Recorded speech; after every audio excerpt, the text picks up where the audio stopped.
వేధింపుల కేసులో లంచం డిమాండ్. ఏసీబీకి చిక్కిన వికారాబాద్ మహిళా సిఐ ఎస్ఐ. 60,000 అడిగి 40,000కు ఒప్పందం. 20,000 ఇచ్చినా మరో 20,000 కోసం సతాయింపు. తట్టుకోలేక ఏసీబీని ఆశ్రయించిన బాధితుడు. ఏసీబీకి చిక్కిన సిఐ సరోజ, ఎస్ఐ రాణి. తల్లులారా, ఈ మొగోళ్ళే అవినీతి పరులు అంటే మీరు కూడా ఎలువెట్టినారు. మీరు కూడా ఇవ్వబో చించలు కూడా పోతాయి. నీకోసమే ఆ శిపకుడు ఎదురు చూస్తుంది. మహిళలు కూడా అవినీతికి పాల్పడతారా? ఈ మంచిగా కూర్చున్నారు ఇద్దరు ముద్దుగా. ఏం తక్కువైందమ్మా నీకు? ఏం తక్కువైంది? తక్కువ అయితేనేమో నిజంగానే ₹1 తీసుకున్నారు, ఇంటికాడ పోరగానే ఆకలికి ఏడుతాను అంటే వేరు. ఏం తక్కువైంది? మంచిగా నిండుగానే ఉంటివి. నిండుగా ఉన్నాక ఇంకా ఎందుకు లంచాల కలుబాట పడ్డావు తల్లి? ఏమని చెప్పుకుంటావు ఇప్పుడు పిల్లలకు?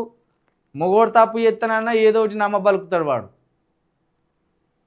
ఉద్యోగస్తులు మీరు లేడీస్ తీసుకుంటారమ్మా మీరు డిమాండ్లు, లంచాల డిమాండ్లు. చిచ్చి పాడుగాను. ఇక ఈ ఒక్క రంగంలో కళ లేదంటే ఈ ఒక్క రంగంలో మీకు కూడా కళ ఉన్నదా?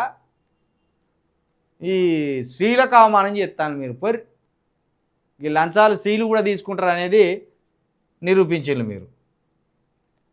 బర్త్ సర్టిఫికేట్ కోసం లంచం. ఏసీబీకి దొరికిన నారాయణపేట ఆర్డీఓ.